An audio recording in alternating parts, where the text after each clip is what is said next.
Bueno, egun on denoi, iruditzen zaizue hasingo gea. Eskerrik asko denoi, etortzeagatik, bai hemen zaudetenoi eta bai streaming bidez jarraitzen ari zaretenoi. Aurkezpenak egiteko, nire ezkerretara Irune Iarza, Ogasuneko zuzendari nagusia daukagu gaur. Gaurko agerraldian xedea edo helburua, Ticket Buy proiektuaren inguruan egiten ari garen eta abian jarriko ditugun hainbat neurri eta ekimenen berri emateko izango da.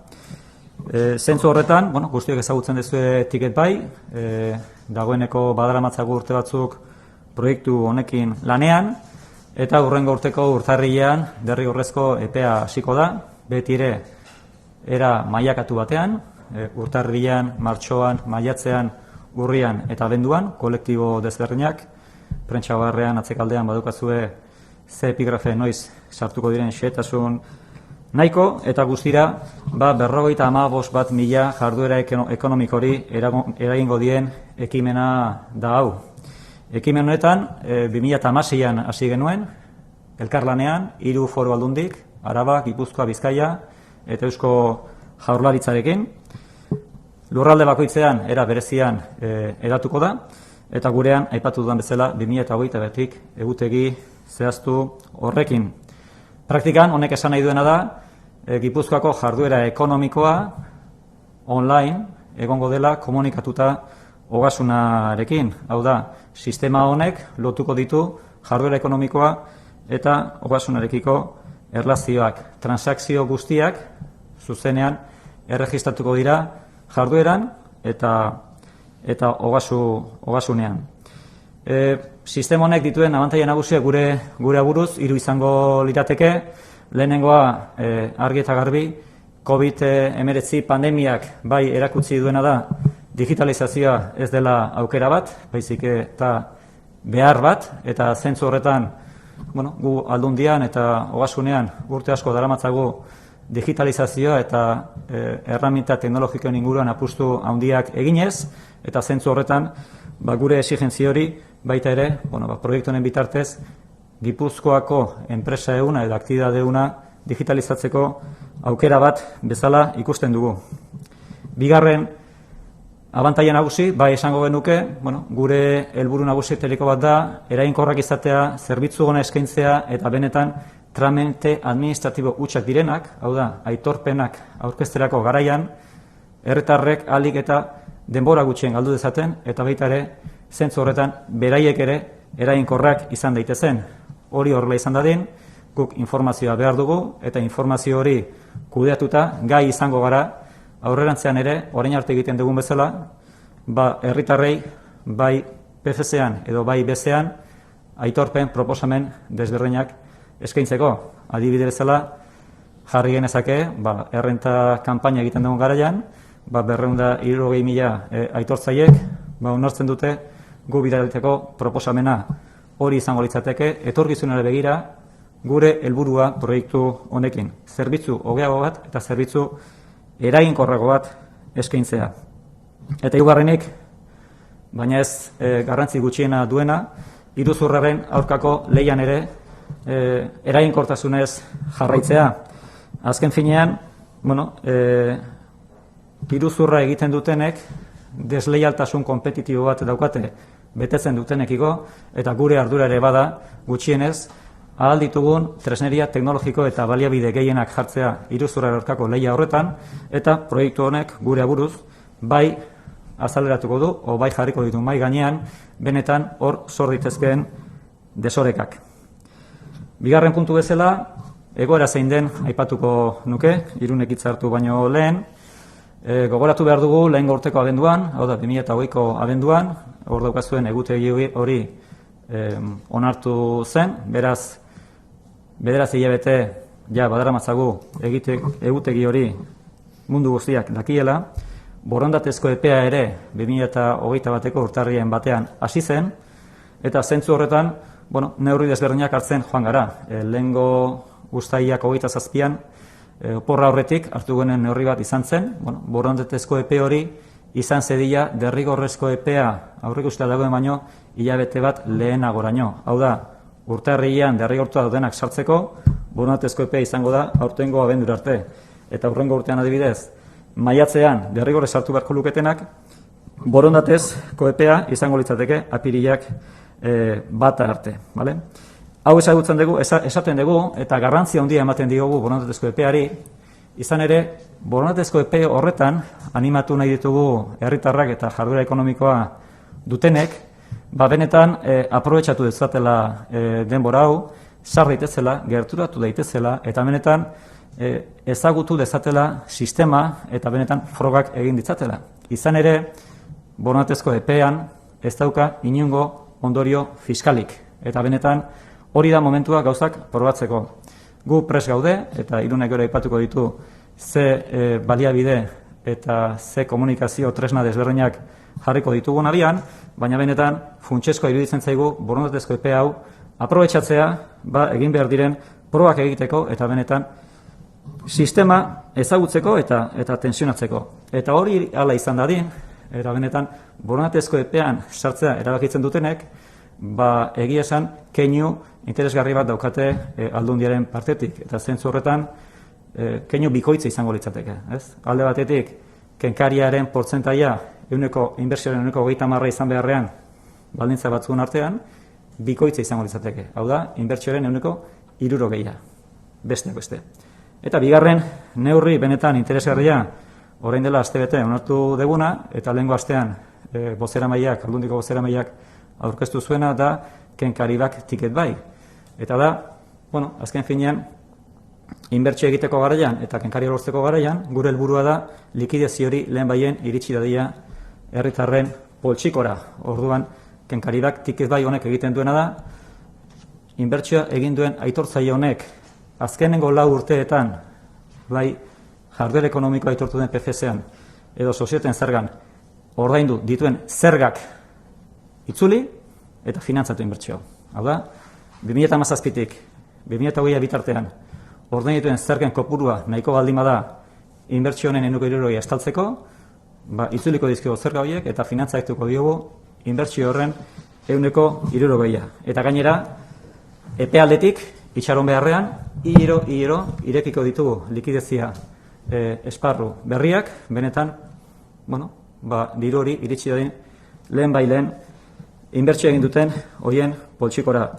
Baita ere aipatu nahiko nuke hemen, lehengo astean ere onartuak izan zirela Diputatuen Kontseiluan, sustapen ekonomikoaren bitartez sektore zehatzatuentzako digitalizazio, esparru zabalago batean, baina baita ere tiket bai sartuko litzatekena, digitalizazioko laguntza zuzenak benetan eraldaketa hori egiten dutenentzat. Beraz, zentzu honetan ikuspegi globala, animatu jendeari borondatezko epen sartzeko, eta horrek onura nabarmenak edukiko ditu gure ustez.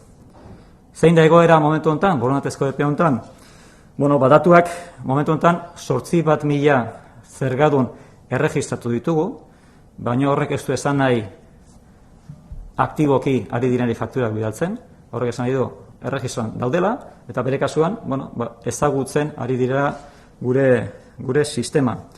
Aktibo benetan daudenak 625 dira momentu honetan, benetan fakturak jaulkitzen ari diren kopurua, eta horietatik, 200 faktura bai gure sistema erabiltzen dute, eta beste 234 beste software batzurekin tiket baien daude, momentu ero fakturak jaulkitzen. Beraz, hau da tiket baien egoera momentu honetan, zein izan den garapena, datuak eta orain Irunek, pixka bat, azalduko dizkizuete, ze zerbitzu mota eskainiko ditugu hemendik aurrera, benetan gure herritarrei gerturatzeko eta zerbitzu hobe bat eskainiz, tiket baien implantazioa harik eta hoberena izateko.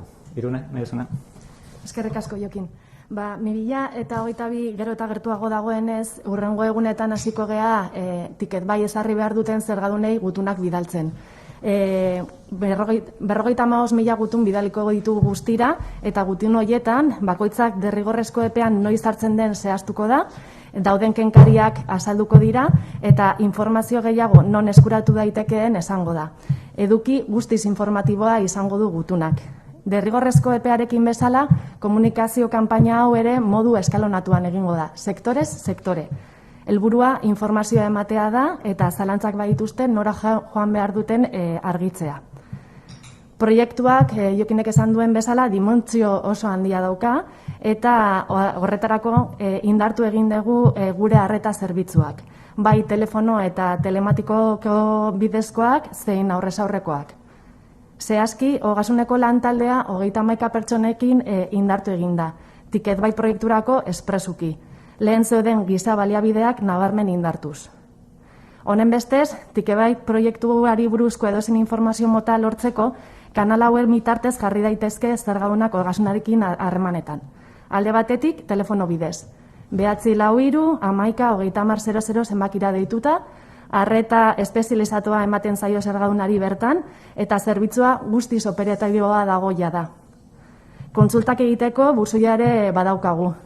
Proiektuaren hasiera-hasieratik martxan dago, eta ticketbaikonsultak@gipuzkoa.eus helbidera idatzi dezakete behar dutenak.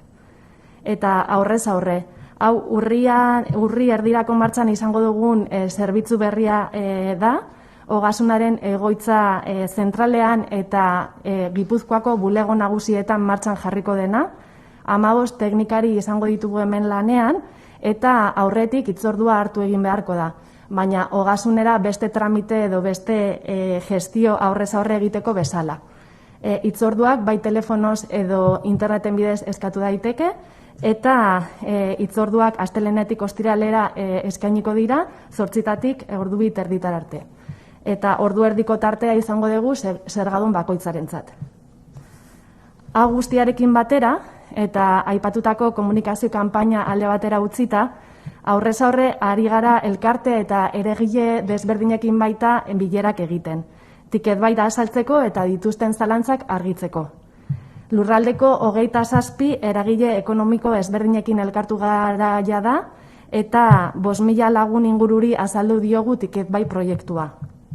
Gainera, zerga agenteak ere kalean ditugu. Eta gure asmoa da zerga agenteak ahalik eta zergadun gehienei aurrez aurre azaltzea zertan datzan eta zer ekarriko duen Ticketbai proiektua.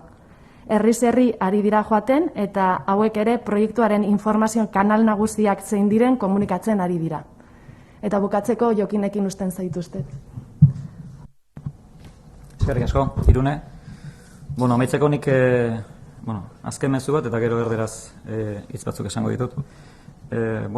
Ustez behintzat gu pres gaude, urte asko daramatzago esan duen bezala proiektu hau lantzen, teknologia ikuspuntutik proba desberdinak egin ditugu, baliabide ikuspuntutik ere Irunek esplikatu dizuet bai kualitatiboki, hau da gure eskaintza komertziala edo gure sare komertziala martxan dago esparru desberdinetan, eta kuantitatiboki ere, aldundi ikuspuntu batetik, sustapen ekonomikoa eta gu, erabat lerrokaturik proiektu hau aurrera joan dadin eta egia bihurtu dadin, eta Gipuzkoa digitalizatu bat eduki dezagun.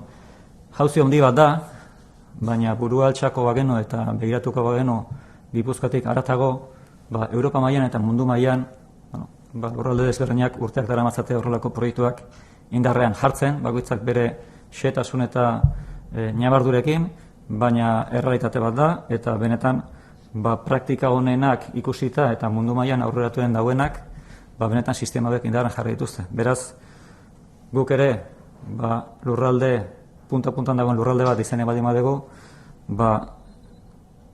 neurri eta proiektu horiek ere jarraitu beharko ditugu. Beraz, mezua herritarrei hurbiltzeko dauzkagu reaktiboki eta proaktiboki. Gu ere joaten ari gara, Irunek esan duen bezala, beraz ez beldurrik eduki, dauzkatzuen zalantzak etorri argitzeko, gure jendea, gure teknikoak prest daude benetan ahalik eta erantzunik onena emateko, eta baita ere guri baliagarri zaigu herritarren iritzia egiten ari garen proposamen hau hobetzeko baita ere. Eta azkenik, aipatu dugu borondatezko epea epe garrantzitsua, bai kualitatiboki eta kuantitatiboki, inongo ondorio fiskalik ez daukana, eta baliatu dezatela herritarrek borondatezko epe hau ezagutzeko eta gerturatzeko gure sistemara, benetan orain delako probak egiteko momentua eta ez derrigortasunezko epea baino egun bat lehenago.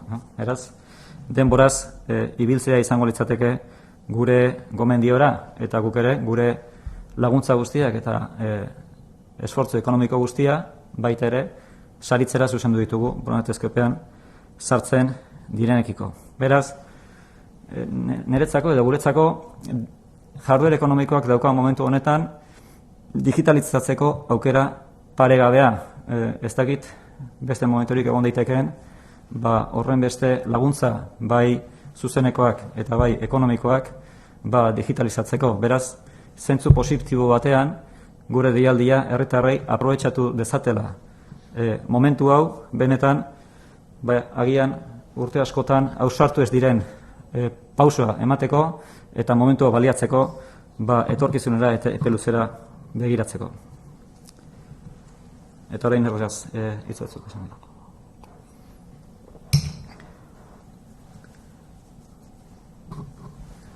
Bueno, como hemos comentado, TicketBuy en las próximas semanas se extenderá por todo el territorio mediante diferentes medidas que vamos a llevar a cabo.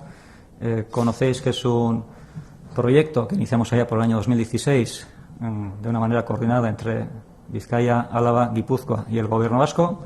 Cada una de las instituciones va a llevar a cabo la implantación del sistema de una manera singular, pero efectivamente en Guipúzcoa el 1 de enero del 2022 empezará de una forma escalonada la incorporación de los diferentes colectivos, tal y como lo tenéis previsto en la nota de prensa en la parte final. Enero, marzo, mayo, octubre y diciembre.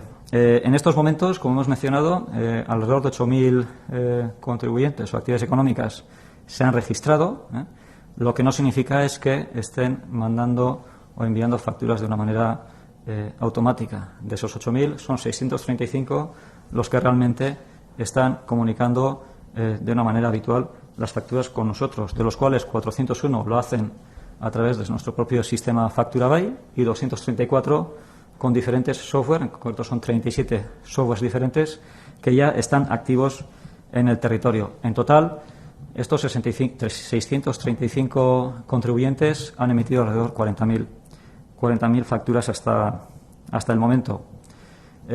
Explicando un poco el despliegue comercial que estamos realizando, esa actividad que estamos desarrollando, como ha comentado Irune anteriormente, la semana próxima iniciaremos el envío masivo de las cartas de comunicación a los que se van afectados por esta medida, en el que pues trataremos de explicar cuáles son las ayudas y cuáles son los mecanismos de información que hemos puesto a disposición de los ciudadanos y de las ciudadanas. Son 55.000 cartas que en las próximas semanas, pues de una manera escalonada también, pues llegarán a los domicilios de las actividades económicas.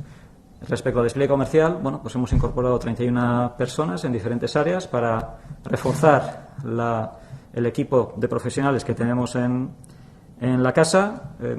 Pues como siempre hay un teléfono de asistencia, hay un buzón de correo electrónico y diría que aquí hay dos singularidades que se están dando en este proyecto, y una es que, al igual que hacemos en la campaña de la renta, pues vamos a abrir nuestras oficinas, vamos a poner técnicos especializados de la casa con conocimiento específico en las materias que son objeto de este proyecto, y vamos a abrir todas las oficinas: Bergara, Eibar, Tolosa, Azpeitia, Irún, Errotaburu y Oquendo, y vamos a tener gente atendiendo con cita previa para resolver las dudas, cuestiones y comentarios, y también, ¿por qué no?, mejoras que nos puedan proponer para el sistema.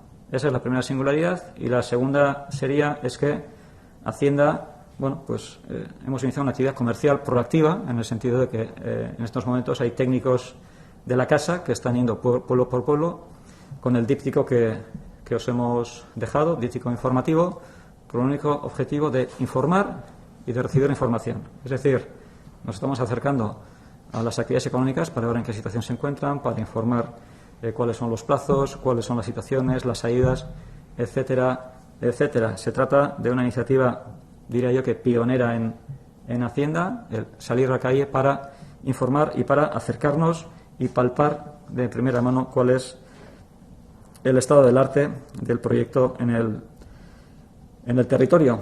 En ese sentido, otra de las iniciativas ha sido que ya hemos realizado 27 reuniones con 27 actores económicos del territorio y también pues estamos implantando diferentes sesiones divulgativas del proyecto Ticket Buy a diferentes colectivos y hasta el momento alrededor de 5.000 personas han acudido a las sesiones que hemos realizado a lo largo de este ejercicio. Por lo tanto, pues son datos importantes y el esfuerzo que estamos realizando pues es muy significativo, ¿no? Como decía en euskera, es un reto relevante para Guipúzcoa, no es un proyecto de Hacienda ni de Diputación, es un proyecto guipuzcoano. Nosotros queremos mirar a largo plazo, queremos ver qué es lo que hacen los países de referencia a nivel tecnológico y desarrollo, ya sea en la administración pública o en la privada, y en este sentido, pues ese nivel de exigencia pues también creemos que es sano y procedente para la administración, y en ese sentido traccionar también lo que es a todo el tejido económico para situarnos en una mejor posición para enfrentarnos a los retos que puedan venir en el futuro. Por lo tanto, como decía, animar a los ciudadanos que prueben el sistema en periodo voluntario. No tiene ningún efecto fiscal, no hay ninguna sanción. Para nosotros también es una prueba importante que efectivamente se empiece a testar el sistema, porque en ese sentido pues aflorarán seguramente mejoras que implementaremos de cara al futuro, y no olvidemos que las ventajas económicas son muy significativas para aquellos que realicen y que se incorporen en periodo voluntario. Por lo tanto, animar y dar ese mensaje de aprovechar el contexto y aprovechar los mecanismos que se han puesto encima de la mesa para llevar a cabo esa digitalización que quizás las actividades no se han atrevido a dar el paso en los últimos años, y que pues estamos intentando poner los elementos y el contexto adecuado para que ahora sí pues se produzca ese avance para estar mejor preparados, como decía, para los retos del futuro. Sin más, respecto a la rueda de prensa, es lo que teníamos que comentaros. Bani bezuein, galderen txanda irekiko dugu.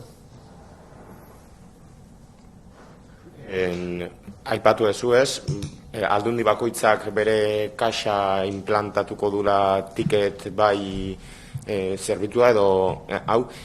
Bizkaian, azkenean beste 2 urte atzeratu dute, 2024an sartuko indarrean, zuek esan duzu proba ondo doala, eta 2022ko urtarriaren 1 horri eusten diozue, eskalonatuta egingo duzu esan bezala. Orain arteko 625 horiekin zer moduz funtzionatu? 8.000 eman dute izena esan duzun bezala, baina nolakoa izan da parte hartze? Bueno, a ver, teknologikoki ez ditugu arazoak eduki. Hori da pixkat gure erronka nagusiena proiektu honetan da teknologikoki utzik ez egitea. Ustez behintzat egin behar diren karga eta probak egin ditugu, hor nahiko zorrotzak izaten saiatu geha, eta badaude atzera retxazok esaten dena, sartzen dinak, ez dinak, proba horietan sortzen dian gai teknikoak esango nuke, baina ez dugu antzeman esateko lautxune nabarmenik, baizik eta egunerokotasun baten zor ditezkeen arazoak beraien partetik, gure partetik. Baina momentuz behintzat esperientzia ona da. Eta bere kasu, lurralde arteko aipamen hori, guk argi daukagu hau, naiz eta epe motzean esfortzu bat izan, guretzako eta lurraldeantzako, nazioarte mailan beratze baldin badugu, hau erabat txertatuta gaula, tendentzia horia indarren dagoela, eta benetan ez dut esango aitzindariak, baina tren hori galdu nahi ez baldin badugu, aurrera pausoak ere eman behar ditugula, eta zentzu horretan momentua egokia dela aurrera eramateko. Pentsatzen dut, borondatezko epe horretan parte hartzeko dei hori ere, pixkat zerbitzu denetan proban jartzeko, faktura asko iristen danean, teknologikoki ere testatzeko ez, sobrekargarik ez dagoela, eta horrelakoak benetan in situ konprobatzeko izango dela, ez da? Bai, a ber, guke beti esan deguna eta kolektiboi eta gure jarduketan esaten deguna da animatu, probatu, azkenen gu ustez pres gaude, eta bai behar deguna da baita ere gure sistema estresatu egin behar dugu orain. Alik eta alik eta gehien, baita ere, sorditezken arazoak orain azaleratzeko, bai herritarren partetik eta bai gure partetik, eta denbora edukitzeko gai horiek konponbide bat emateko lehenbailen, ez? Orduan, juridikoki prest gaude, araugintzaldetikan, laguntzaldetikan ere prest gaude, teknologialdetikan prest gaude, eta giza baliabideen aldetikan eta gure akzio komertziala azaldu dugu nahiko xetasunekin, eta benetan, aipatu dugun bezala, esparru batzuk nahiko aitzindariak direla esan genezake, ogasun bat garela kontutan hartuta. Piskat, ideia bera gazteleraz bilduko gazen, nun, favorez?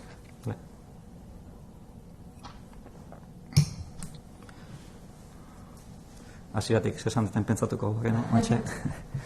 No, como decíamos, a nivel tecnológico, nuestro mensaje de invitar a que los ciudadanos y las ciudadanas que tienen actividad económica se incorporen en el periodo voluntario, bueno, pues efectivamente tiene un doble objetivo, ¿no? Por un lado, que conozcan el sistema y que a nosotros también nos permita, en su caso, pues estresarlo y aflorar ahora las mejoras que se puedan incorporar a posteriori, y por otro lado, pues que efectivamente el periodo voluntario tiene unas diferencias significativas en términos económicos respecto a implantarlo en periodo obligatorio, ¿no? Y en ese sentido, bueno, pues lo que hemos intentado es no animar únicamente verbalmente, sino animar realmente con hechos y con propuestas encima de la mesa, porque entendemos que es lo mejor para todos, para ellos y para nosotros, para que el sistema se pueda implantar de una manera natural y razonable.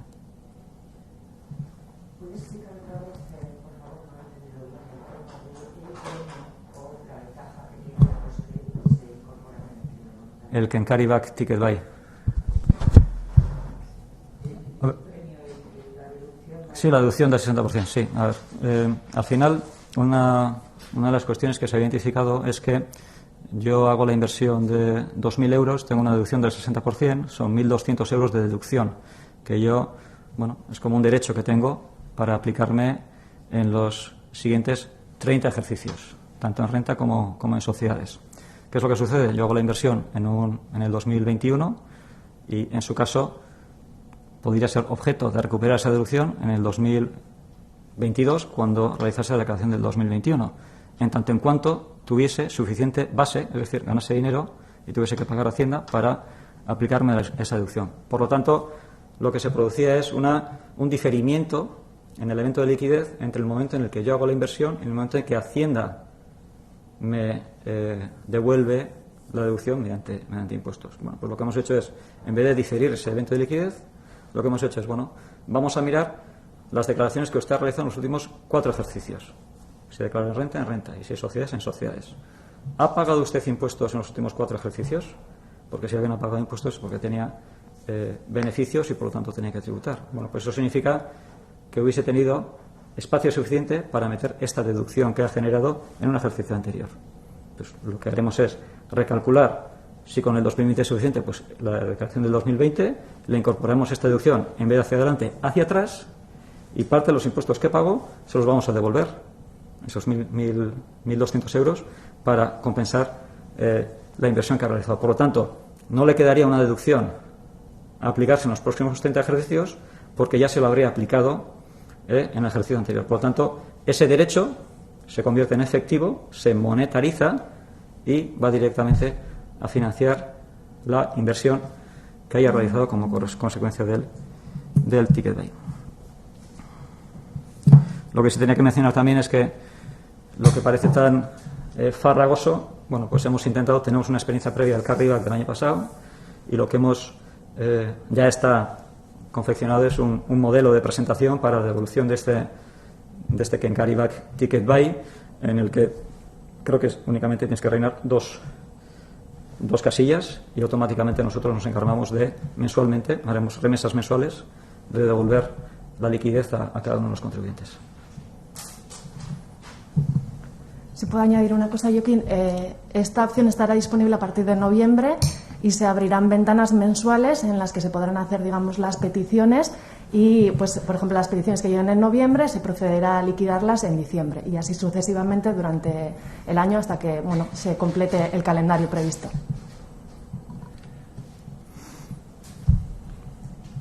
Bai, Onda Cerotik bi galdera sartu dira. Una es, esperaban una mayor cantidad de contribuyentes en este periodo voluntario. Y la segunda es, bueno, en parte ya está respondida, pero él sí podría recordar brevemente las ventajas de quienes se acojan de forma voluntaria.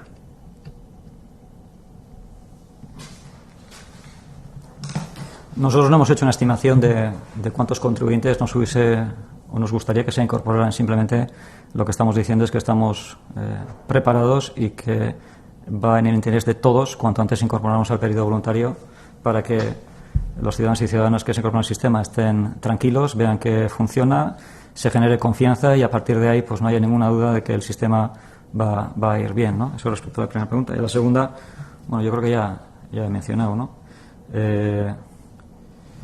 La deducción en periodo obligatorio es del 30% y en periodo voluntario aumenta al 60%. Hay algún matiz adicional, pero básicamente los que entran en periodo voluntario tienen dos cuestiones claves, y es que la deducción del 30 pasa al 60 y luego el evento de liquidez como consecuencia del Kenkari Back Ticket Buy que acaba de mencionar, monetizando parte de ese derecho en tanto en cuanto se hayan declarado beneficios o se hayan declarado o se hayan pagado impuestos en los últimos 4 ejercicios.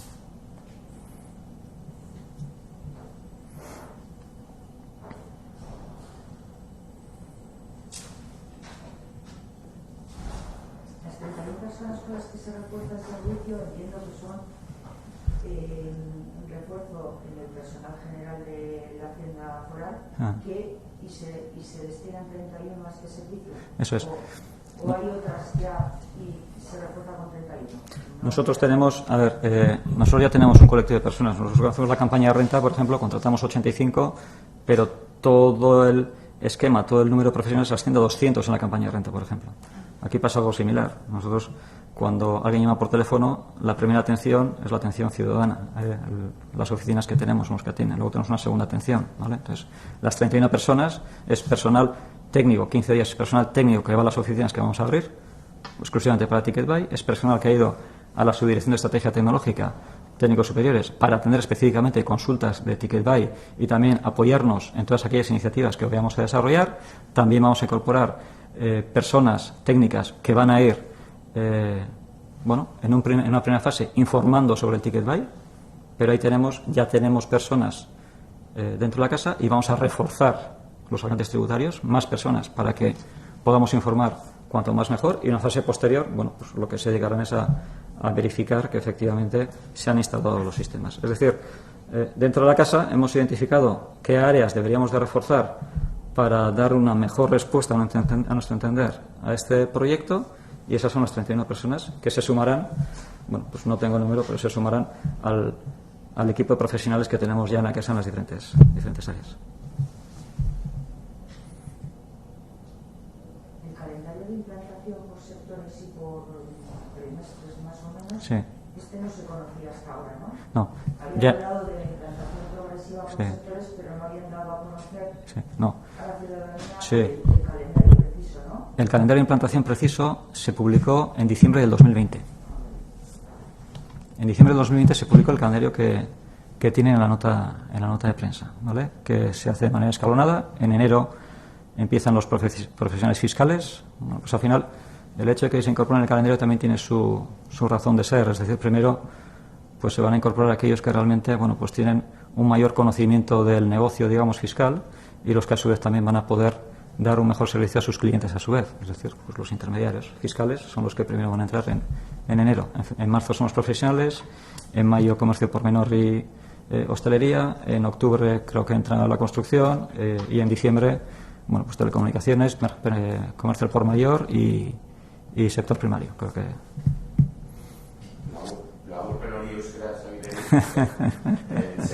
adenda iban más o menos zeini erabiltzen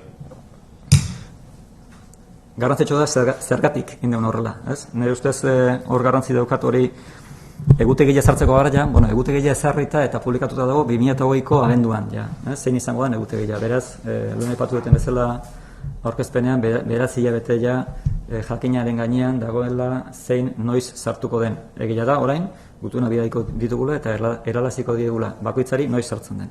Egutegi aldetikan, Baita ere, urtarrilean aholkulari fiskalak eta bitartekariak sartuko dira, eta horren zentzua da azken finean, gure gandik gertuago daude, ezagutzen gaituzte, orduan beraik sistema ezagutzen badute, era berean, eman diezaguketen, baita ere gomendio informazioa, baloria erantzi bat dugu guretzako, eta gero ere, beraien bezeroei, sartzea egokitzen zadien garailean, azkenen beraiek ikusi dute ezin da sistema, eta esplikatzeko eta zerbitzu hobe bat emateko ere gai izango dira. Martxoan profesional sartuko dira, maiatzean sartuko dira txikizkako merkataritza eta ostalaritza beste batzuen artean, urrian, buruz egin naiz, behiratu ingo Gaspare, porque akatsik ez dut egin nahi.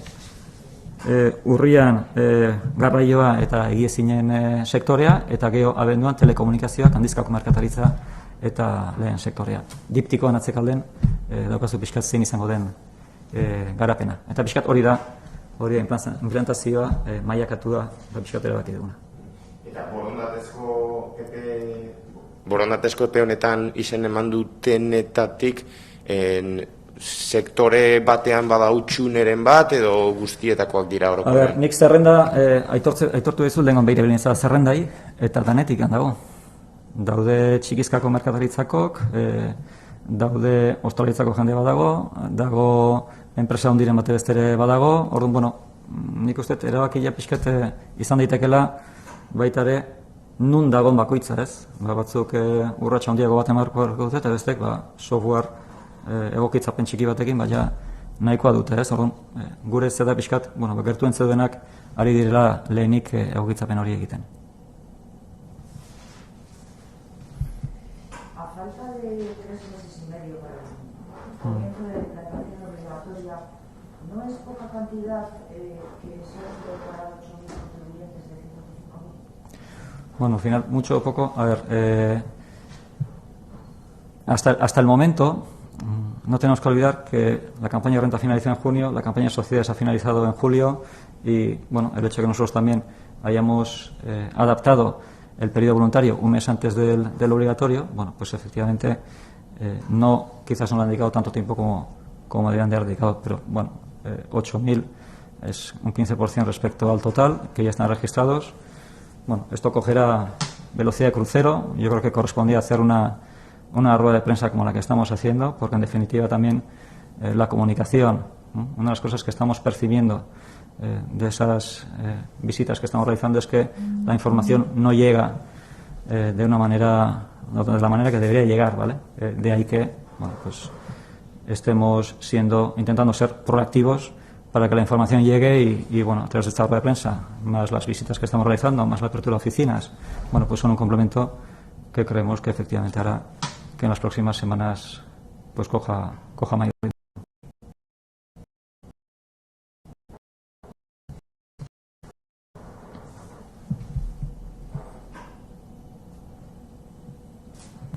Por si ayuda a completar un poco la respuesta, al final el 1 de enero el colectivo que entra es solo de 1.000 personas, de 1.000 contribuyentes obligados. Y a partir del 2 de marzo, con los profesionales, ya entrarán colectivos más grandes.